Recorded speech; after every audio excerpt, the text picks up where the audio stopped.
I was standing in the back of the Grand Oaks ballroom, watching my son Darius marry the woman who was about to destroy me in front of 200 people.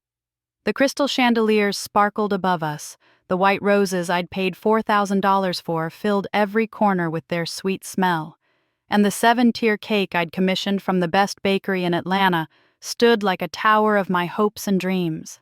Every single thing in this room, from the champagne fountain to the silk table runners, came from my savings account.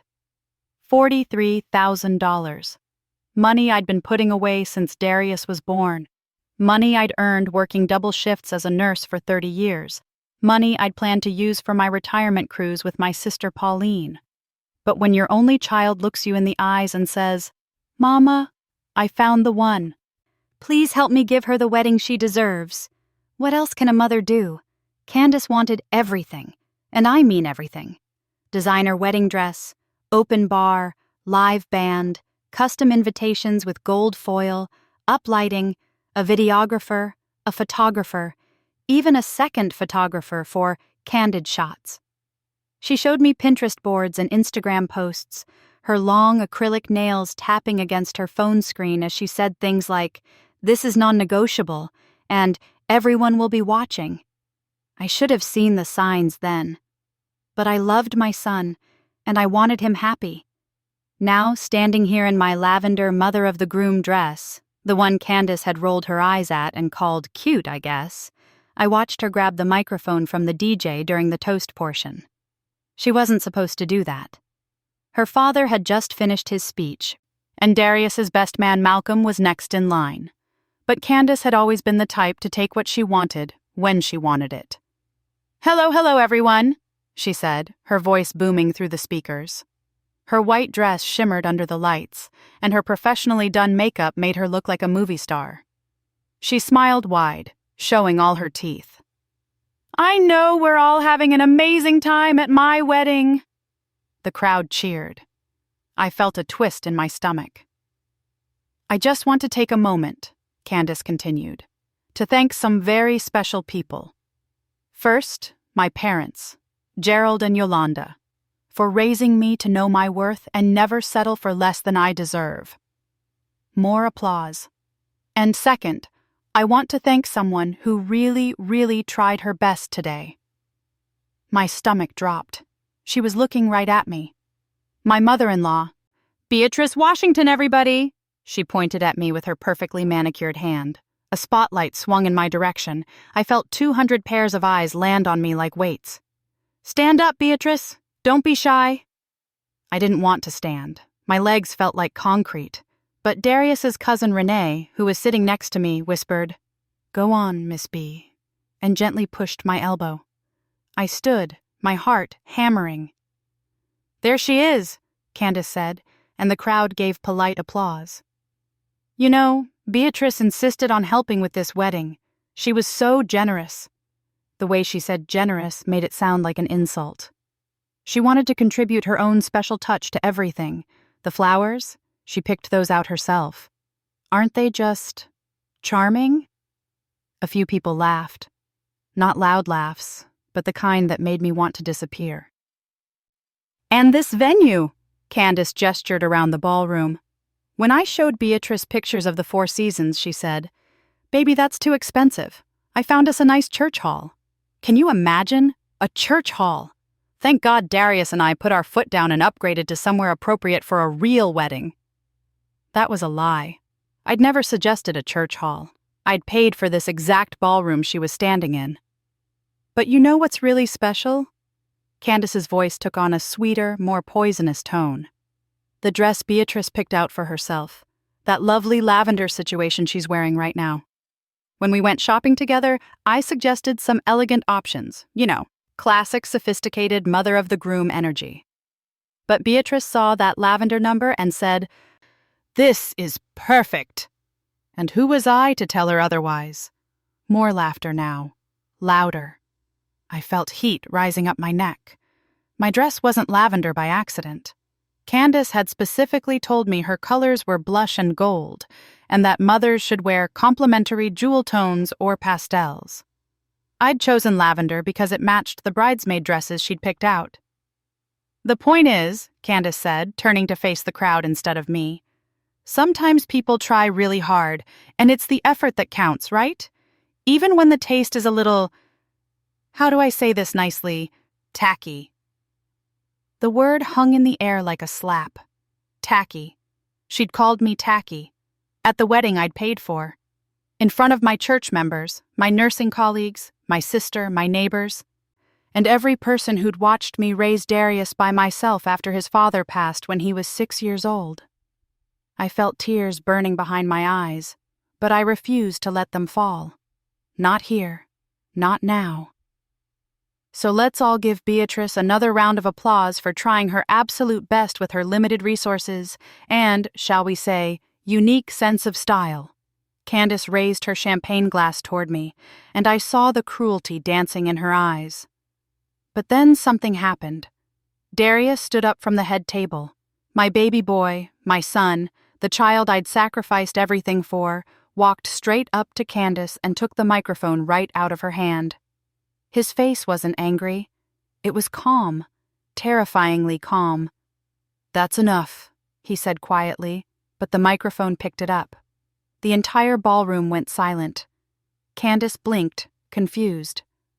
"Babe, I said that's enough." Darius turned to face the crowd. His jaw was tight. "I apologize for what you all just witnessed. That was disrespectful. That was cruel. And it's about to make what I have to say a whole lot easier." My heart stopped. What was happening? Darius reached into his inside jacket pocket and pulled out his phone. About 30 minutes ago, during the ceremony, I received an email, actually several emails, with photos and videos and screenshots of text messages. He looked down at Candace, whose face had gone from confident to pale. "Would you like to tell everyone, or should I?" "Darius, what are you talking about?" Candace's voice was shaky now. "I'm talking about Malcolm." Darius gestured toward his best man, who was already halfway out of his seat, looking like he wanted to run. "My best friend since 3rd grade, the guy who was supposed to stand next to me today. Tell them about Malcolm, Candace." The ballroom was so quiet I could hear my own heartbeat. "Tell them about the hotel room in Miami 3 months ago. Tell them about the apartment you two looked at together last week. Tell them about the text messages where you called me a safety net and him your real future." Candace's bouquet fell from her hands and hit the floor. Someone gasped. Then someone else. Then the whole room erupted in whispers. Before we continue, please drop a comment if you've ever experienced something like this. We'd love to hear your story and subscribe to the channel to help us grow. I couldn't move, couldn't breathe. My son, my quiet, gentle, forgiving son, was standing at his own wedding reception, exposing his bride's affair in front of everyone. "Darius, baby, please!" Candace reached for him, but he stepped back. "Someone sent me everything. Every lie, every secret meeting, every plan you and Malcolm made behind my back." Darius's voice cracked just slightly. "While my mother was draining her retirement savings to give you the wedding of your dreams, you were planning your life with another man. While she was working overtime to pay for your designer dress, you were sending him pictures of yourself in it, saying you couldn't wait to take it off for him." Malcolm tried to leave, but 3 groomsmen blocked his path. Candace was crying now, mascara running down her face, but I felt nothing for her, nothing but rage. "So here's what's going to happen," Darius said, his voice stronger now. "This wedding is over. Malcolm, get out before I let my cousins deal with you. Candace, you can keep the dress. You earned it with your performance. But everything else?" He looked around the beautiful ballroom, at the flowers and the cake and the champagne fountain. "Everything else was paid for by the woman you just called tacky in front of 200 people. The woman who raised me alone. The woman who sacrificed everything so I could have a better life. And you will apologize to her right now, or I swear to God—" "I'm sorry!" Candace sobbed, turning to me. "Beatrice, I'm so sorry. I didn't mean—" "No." I finally found my voice. It came out stronger than I expected. You meant every word. And now everyone here knows exactly who you are. I picked up my purse, held my head high, and walked toward the exit. Behind me, I heard chaos, shouting, crying, chairs scraping against the floor. But I didn't look back. My sister Pauline caught up with me in the hallway, linking her arm through mine. "That's my sister," she whispered. "Head up, shoulders back." We walked out of the Grand Oaks ballroom together, leaving the disaster behind us. But the real story, the one that would change everything, was just beginning. Because what I didn't tell anyone, what I'd been hiding for months, was that I'd already suspected Candace was up to something. And I'd been planning my own kind of revenge. They just didn't know it yet. The next morning, I woke up in my own bed, in my own house, and for the first time in months, I felt something close to peace. My phone had been ringing non-stop since we left the wedding. Darius calling, church members calling. Even Candace's mother, Yolanda, had the nerve to call me 3 times. I'd turned it off around midnight and slept straight through until 9 a.m. Pauline was already in my kitchen making coffee when I came downstairs. She'd spent the night on my couch, refusing to leave me alone. "Morning, sister," she said, pouring me a cup. "How you feeling?" "Like I just watched my life savings go up in flames," I said, sitting down at my small kitchen table. "But also like a weight's been lifted." "Darius has been texting me," Pauline said carefully. "He wants to come over." "Let him come." I sipped my coffee. It was strong, the way I liked it. "We need to talk anyway." What I didn't tell Pauline, what I hadn't told anyone except my lawyer, was that I'd been preparing for something like this for 3 months. Not exactly like this, mind you. I never imagined my son would expose his own bride at their wedding reception, but I'd known something was wrong with Candace for a while now, and I'd been taking steps to protect myself. It started back in July, right after the engagement party. Candace had asked to see my bank statements, said she wanted to make sure I could comfortably afford my contribution to the wedding without overextending myself. At the time, I thought it was sweet, thoughtful, even. I showed her my savings account, the one with $62,000 in it. 2 weeks later, I got a call from my bank about suspicious activity. Someone had tried to add themselves as a joint account holder on my savings. The request was denied because it needed my in-person signature, but the person who tried had all my account information, my social security number, my mother's maiden name, everything. The bank's security department told me it was likely someone close to me, someone I'd shared information with recently. That's when I knew. And that's when I called Raymond Kimball, a lawyer from my church who'd helped me set up my will years ago. "Miss B," Raymond had said in his office, his dark hands folded on his mahogany desk. "What you're describing sounds like financial exploitation, maybe even attempted fraud. Are you sure you want to keep paying for this wedding?" "I'm sure I want to find out what she's really after," I'd told him. "And I want to make sure that when this falls apart, and it will fall apart, I'm protected." Raymond helped me move my money. We opened a new account at a different bank. Transferred everything except exactly $43,000, the amount I'd promised for the wedding. That money went into a separate account that Candace and her vendors could access through a payment system Raymond set up. Every expense had to be approved by him first, with receipts and invoices. Candace didn't know about Raymond. She thought she was getting money directly from my original account. But here's what she really didn't know. Raymond had been documenting everything. Every overcharge, every suspicious vendor that turned out to be a friend of Candace's who was inflating prices, every attempt she made to access more money than what was allocated. We had a paper trail that would make the IRS proud. "You think she's planning to take you for more than the wedding?" Raymond had asked. "I know she is," I'd said. "I can feel it in my spirit. This girl is after something bigger." I didn't know about Malcolm then. Didn't know about the affair. But I knew Candace saw me as a mark, not a mother-in-law. and I'd been preparing to expose her right back. The doorbell rang, pulling me out of my thoughts. Pauline went to answer it, and a moment later, Darius walked into my kitchen. My baby boy looked like he hadn't slept. His eyes were red, his wedding suit was wrinkled, and his shoulders were slumped like he was carrying the weight of the world. "Hey, Mama," he said quietly. "Hey, baby." I stood up and hugged him. He held on tight, and I felt him shaking. "Sit down. Let me fix you some breakfast." "I'm not hungry." "Sit down anyway." I pulled out a chair for him. Pauline excused herself to give us privacy, slipping into the living room with her coffee. Darius sat. I stayed standing, leaning against my kitchen counter, studying my son's face. He looked broken. "I'm so sorry, Mama," he finally said. "For everything. For what she said to you. For asking you to spend your retirement money on that wedding. For not seeing who she really was." "How long did you know?" I asked. "About Malcolm?"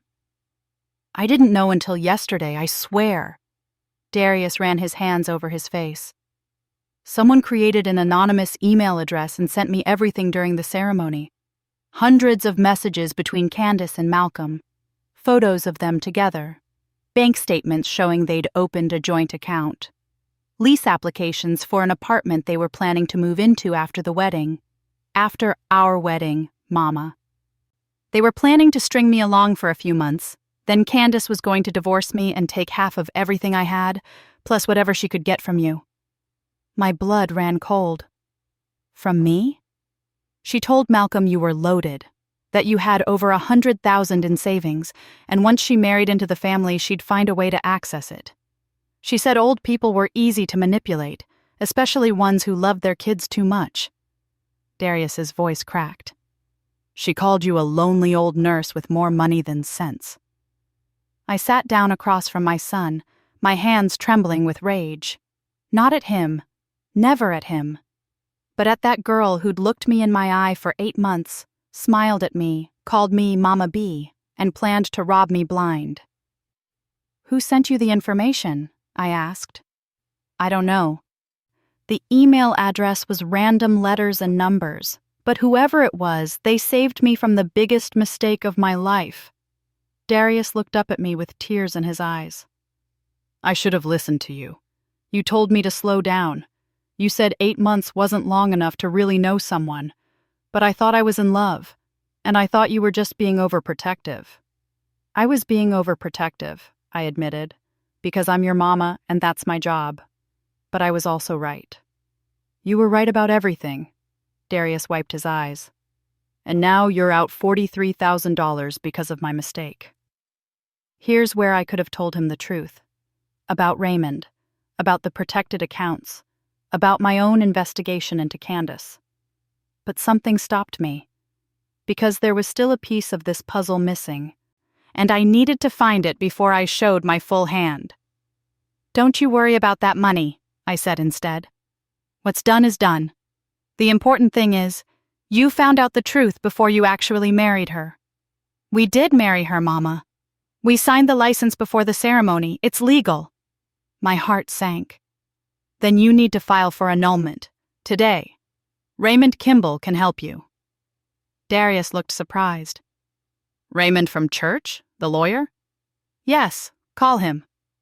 I stood up and got my phone, scrolling to find Raymond's number. "Tell him everything. He'll know what to do."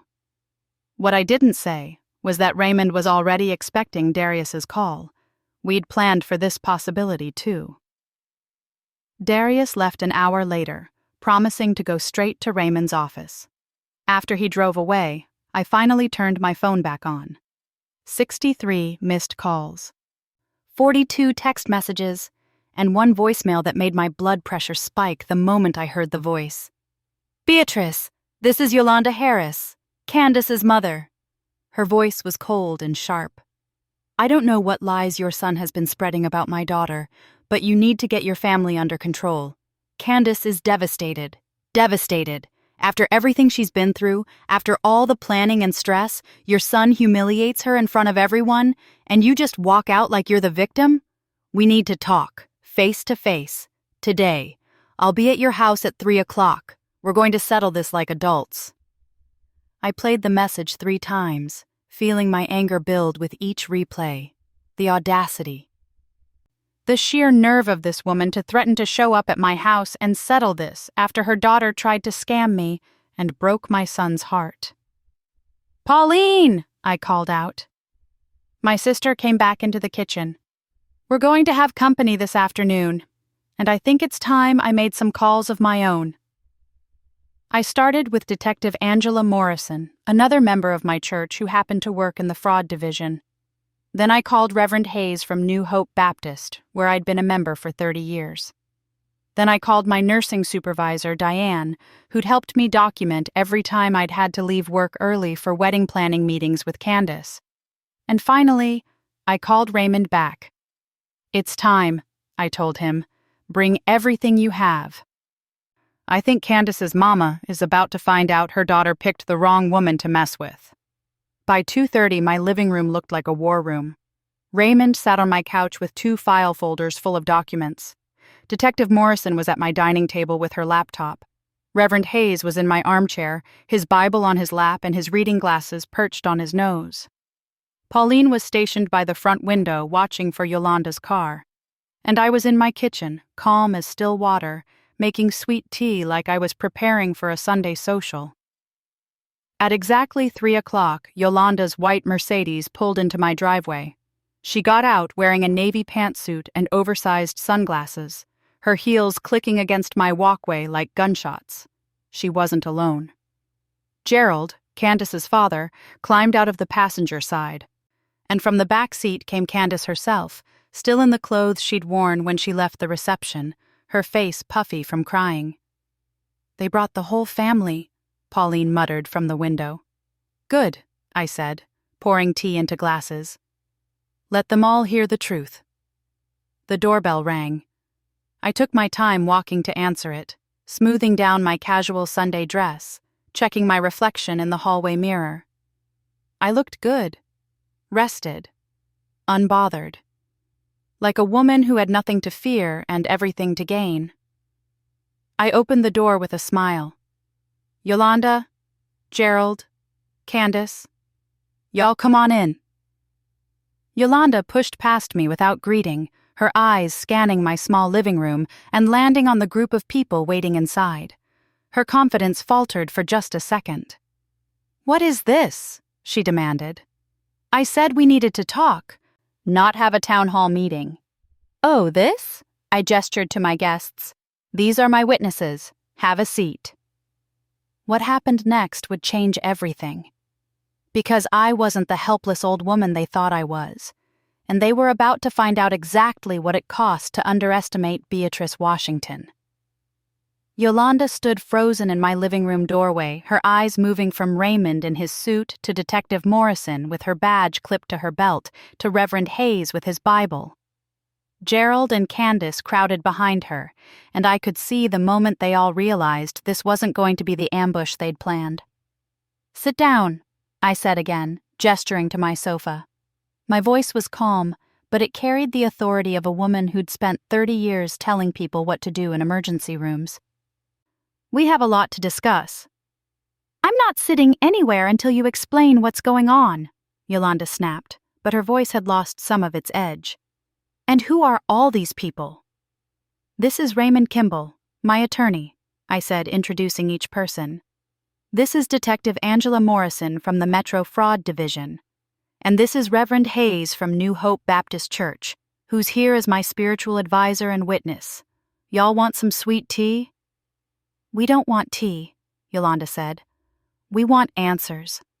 Your son destroyed my daughter's wedding, humiliated her in front of everyone, and made accusations that could ruin her reputation. We're considering legal action." I almost laughed. Almost. Instead, I poured myself a glass of tea and took a long sip before responding. Legal action. Interesting. "Raymond, you want to tell them about legal action?" Raymond stood up, opening his first folder. He'd known this moment was coming, and I could see he was enjoying it.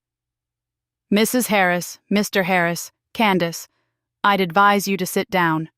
What we're about to discuss is serious, and you're going to want to be seated." Something in his tone made them move.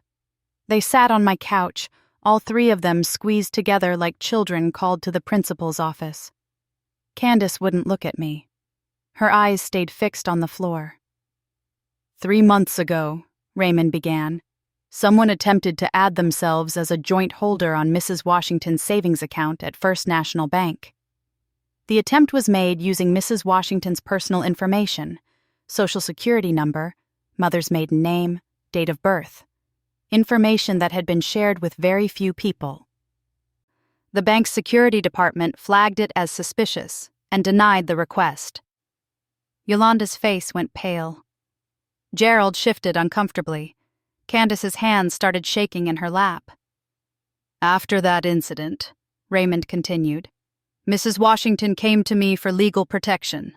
We opened a new account and transferred her savings, all except the $43,000 she'd promised for the wedding.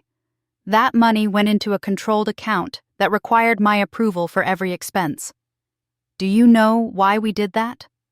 No one answered. "Because we suspected fraud, and we were right."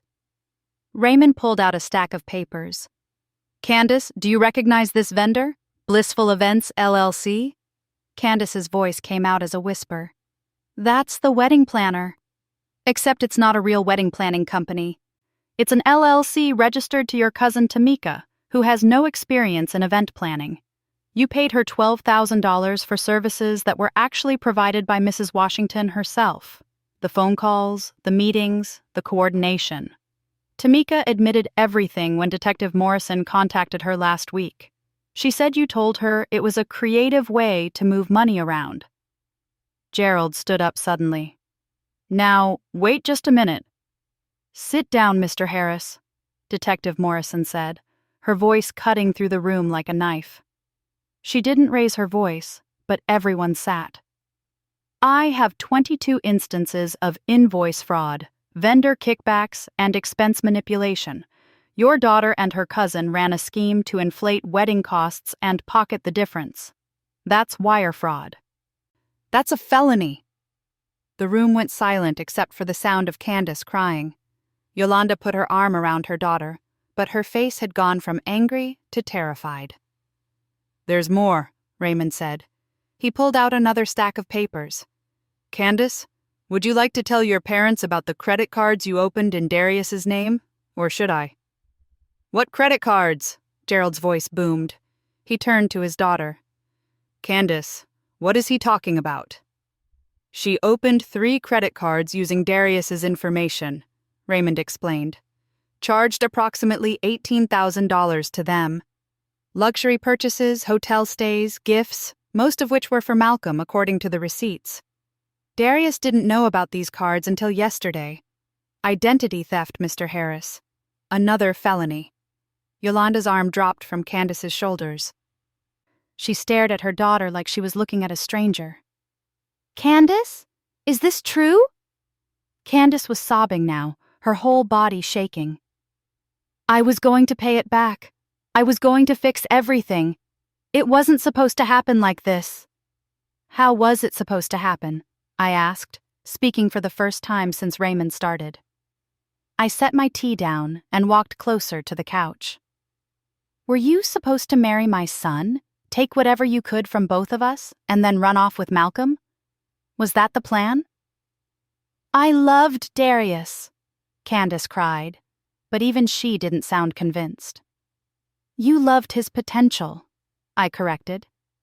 "You loved what you thought you could get from him, and you thought I was just a lonely old nurse with more money than sense. Isn't that what you told Malcolm?" Candace's head snapped up. "How do you know about that?" "Because I sent Darius those emails." The words came out of my mouth before I even planned to say them, but once they were out, I felt nothing but relief. I sent him everything. Every text message, every photo, every bank statement. Me and Raymond. We hired a private investigator 2 months ago when we realized you weren't just after wedding money, you were planning something bigger. The investigator found Malcolm, found the affair, found all of it. And I made sure my son knew the truth before he legally bound himself to a thief and a liar. The shock on their faces was worth every penny I'd paid that investigator. You? Yolanda stood up, pointing at me. You sabotaged your own son's wedding? I saved my son from a con artist, I corrected. And I'd do it again. Reverend Hayes spoke up for the first time, his deep voice filling the room. The Bible tells us that the truth will set you free. Mrs. Washington did what any mother would do. She protected her child from someone who meant him harm. There's no sin in that. But there is a crime in fraud, identity theft, and conspiracy, Detective Morrison added. She looked directly at Candace. I could arrest you right now. I have enough evidence to charge you with multiple felonies. You're looking at years in prison, not to mention the civil lawsuits. Candace fell apart completely, her sobs turning into wails. Gerald dropped his head into his hands. Yolanda stood frozen, her mouth opening and closing like she couldn't find words. However, Raymond said, and everyone looked up, Mrs. Washington is a merciful woman. Against my legal advice, she's willing to offer you a deal. I nodded. This was the part Pauline thought I was crazy for, but I'd made up my mind. Here's what's going to happen. Candace, you're going to sign annulment papers today. You're going to pay back every penny you stole from Darius through those credit cards. You have 6 months to do it, or we press charges. You're going to write a public apology explaining that you lied about me, that I paid for your wedding in full, and that your own actions destroyed your marriage. That apology will be posted on social media and sent to every person who attended yesterday's reception. And, Raymond added, you're going to leave this city, not the state. That would be illegal coercion. But you're going to find somewhere else to build your life, away from Darius, away from Mrs. Washington, and away from everyone you tried to hurt. And if I don't? Candace's voice was defiant even through her tears. Detective Morrison stood up. Then I arrest you right now and you spend the next 3 to 5 years in prison. Your choice. Yolanda finally found her voice. You can't do this. This is blackmail. No, Raymond corrected. This is mercy. Real blackmail would be if we demanded money. We're not asking for anything except accountability and distance. Your daughter committed crimes. We have evidence. We're offering her a chance to avoid prison. I suggest you take it. Gerald spoke quietly, his voice defeated. Sign the papers, Candace. Daddy? Sign them. You did this to yourself. 30 minutes later, Candace signed the annulment documents with a shaking hand. Raymond witnessed it, along with Detective Morrison. Yolanda and Gerald left my house without another word, practically dragging their daughter between them. I watched them drive away from my front window, feeling something I hadn't felt in months. Freedom. You okay, Miss B? Pauline asked, coming to stand beside me. I'm perfect, I said honestly. It's over. Is it, though? She looked at me sideways. You still lost that $43,000. I smiled. Did I? Raymond cleared his throat from behind us. Actually, that's the best part. Because Candace's fraud scheme involved fake vendors and inflated costs, Mrs. Washington has grounds to sue for restitution. We documented every false invoice, every kickback, every overcharge. Between what we can recover from Tamika, from the legitimate vendors who were complicit, and from Candace's parents, who I guarantee will pay to keep their daughter out of prison, we estimate Mrs. Washington will recover approximately $38,000. And the other $5,000? Pauline asked. Consider it the cost of saving my son's life, I said. Best money I ever spent. Detective Morrison and Reverend Hayes left shortly after, both promising to check on me during the week.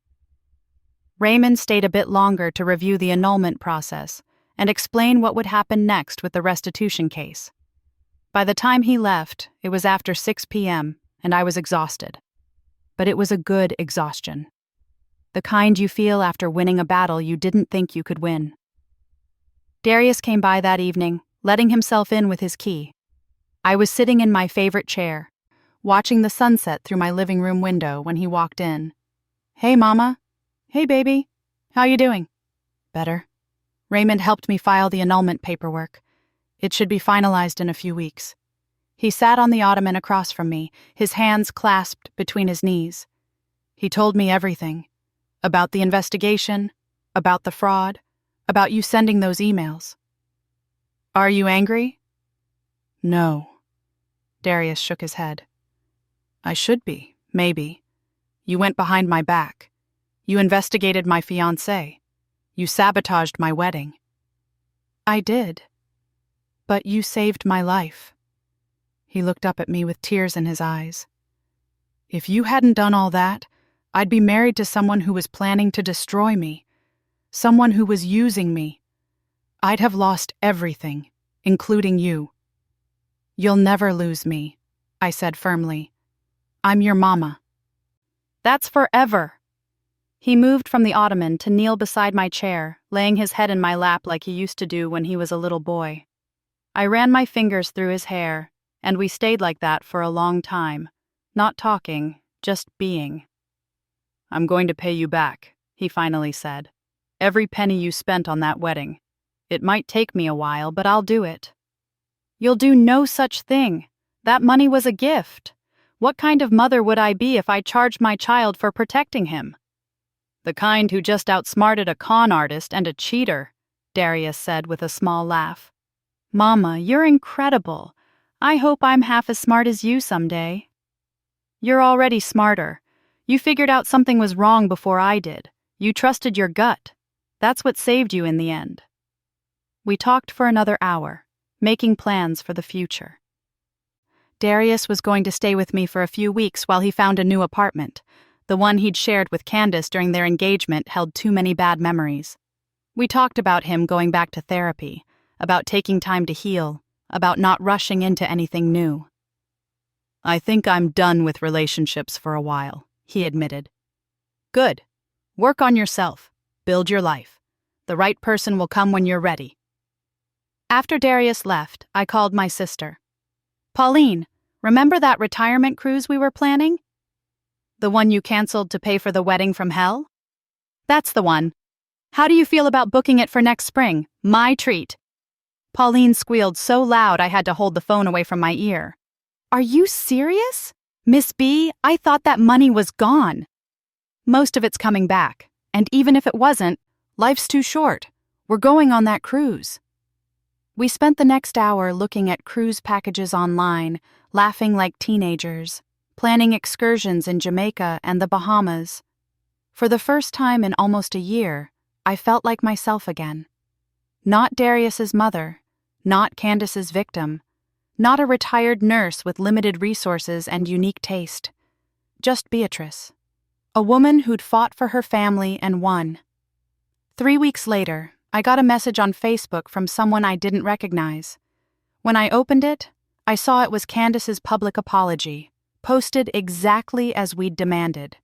She'd written about how she'd lied, how she'd manipulated everyone, and how Beatrice Washington had shown her nothing but kindness and generosity, even though she didn't deserve it. The comments were full of people from the wedding expressing their disgust at what Candace had done. My church members were flooding my phone with supportive messages. Even some of Candace's own friends had turned against her, calling her out for her cruelty. But you know what? I didn't feel victorious reading those comments. I didn't feel vindicated or satisfied. I just felt tired of the whole situation. So I closed Facebook, put my phone down, and went back to living my life. Because at the end of the day, the best revenge isn't humiliating someone publicly or watching them suffer consequences. The best revenge is peace. It's getting your life back. It's sitting in your own house, drinking your own tea, planning your own cruise, and knowing that you stood up for yourself when it mattered most. I'm 67 years old. I've worked hard, loved deeply, and sacrificed more than most people will ever know, and I'm not done yet. Not by a long shot. I've got cruises to take, grandchildren to spoil someday, from a better daughter-in-law, and a whole life still ahead of me. Candace thought she could take advantage of a lonely old nurse with more money than sense. She thought wrong. And now she knows. Now everyone knows that Beatrice Washington is not the one to mess with. My son is healing. My sister is happy. My church family is supportive. And me? I'm free. Free from manipulation, free from fake family, free from people who only see me as a bank account. And let me tell you something. Freedom feels better than any revenge ever could. That's all for today's story. If this touched your heart, please subscribe and share your own experiences below. We're all in this together.